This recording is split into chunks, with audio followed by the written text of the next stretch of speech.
just right hand? Is that all you're doing? Yeah, that's all I'm doing. Cool. Yeah. I think your chorus stabs can be a little shorter. Okay. And then your held thing is real cool.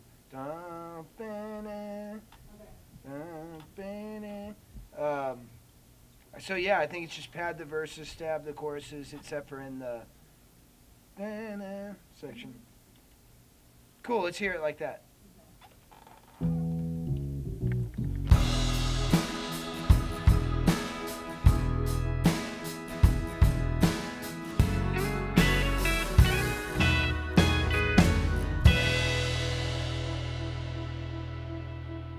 I got into country music and a lot of songwriter stuff when I was in college, and I immediately, jumped headfirst into the whole idea. And each record has taken a step back from traditional country, and I think that this record continues that step. It's where I think, if you're a fan of country music, you're going to find a lot of things that you like. If you're a fan of, roots rock, you're going to find a lot of things that you like. And I think more so than any of the records that I've made prior to this one, it's really a marriage between the two styles that totally encapsulates me as an artist. When we were leaving last night, I'm like, I can see a second to last song. Yeah, that's... Do you know what your last song is going to be? Yeah, Life and Times of a Sad Song. Oh, Here's the way I'm thinking. War with Myself, Vapor Trails, Stars in California, I've Got Some Leaving to Do, We've All Got Our Marks to Make, Sounds Like Home to Me, AM Radio, Captain in the Highway, Cold Goodnight, Sad Song. That's pretty good. I think it fits. Yeah, that's good.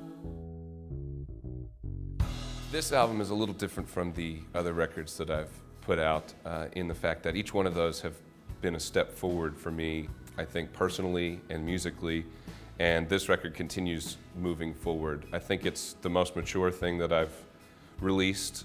It's an accurate depiction of where I've been in the last couple of years as far as my life and the music that I make. It's a good glimpse of who I am as a writer and as a musician. Wow, that's weird. And so, but when that song rolls, when it gets to the next track, they're like, I've heard that before. That's really cool. I don't think I would have noticed that. Yeah, I didn't notice it until Drew said something. Notice what? Your solo? What about it? It's the melody, part of it is the melody to Life and Times of a Sad Song.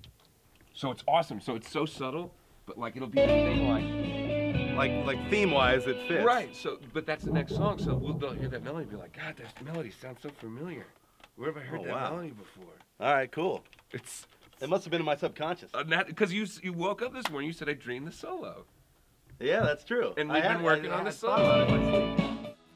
I started collecting a good group of songs. I'd been writing them over the course of a couple of years, and I started getting to the point where I felt like I had a good group of songs that could stand on their own and make an interesting album. So I went into the studio, collected a bunch of really good musicians, and we started recording. Ended up with 10 solid songs, and this will be my 5th album. And for the first time, I didn't record it thinking, there has to be at least 5 upbeat songs, and there can't be more than 5 downers or anything like that. I just wanted a collection of 10 really good songs that would stand on their own, but also work as a collective unit in the album. So that's how we came about with The Freshwater in the Salton Sea. I initially had the idea to invite 2 multi-instrumentalists that I know into the studio to record with me, because I felt like between the 3 of us, we could cover just about any instrument that we wanted to put on the album.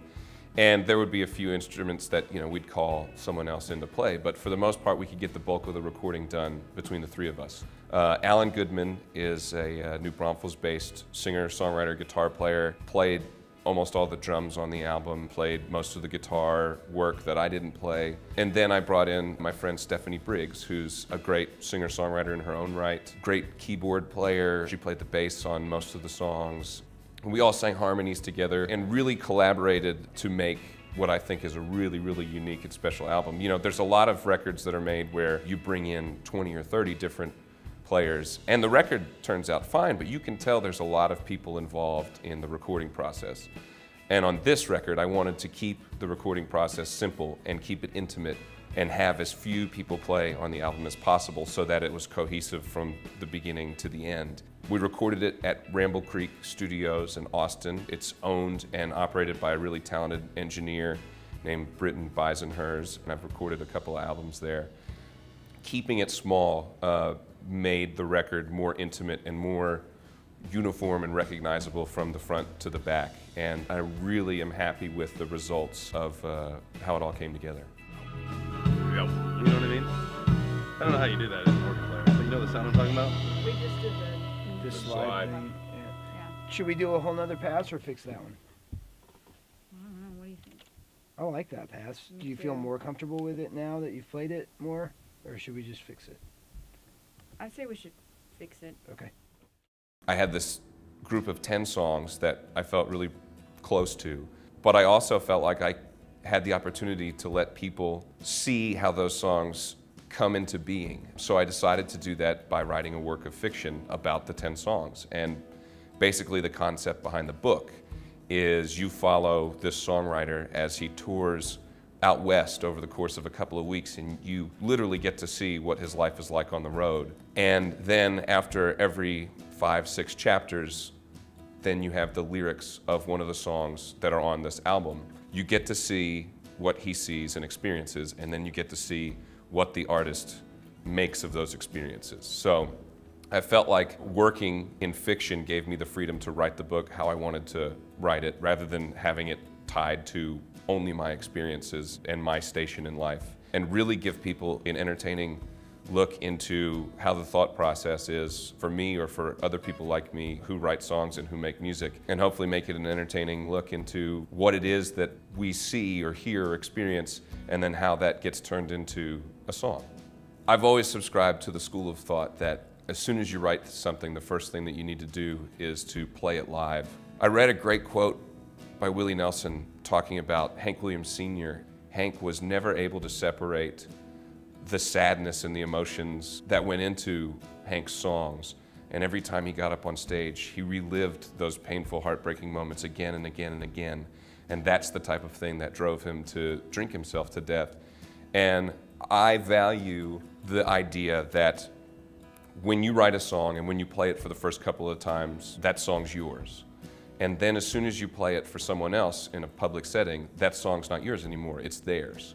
And I've always felt it to be of paramount importance to get the song into someone else's hands as soon as possible. I always want to make sure that a song will work live. A lot of people got the songs that were very personal to me right away, and it reassured me in the notion that I had a special group of songs on my hands, and I wanted to do the best that I could to put it out there and treat them as such.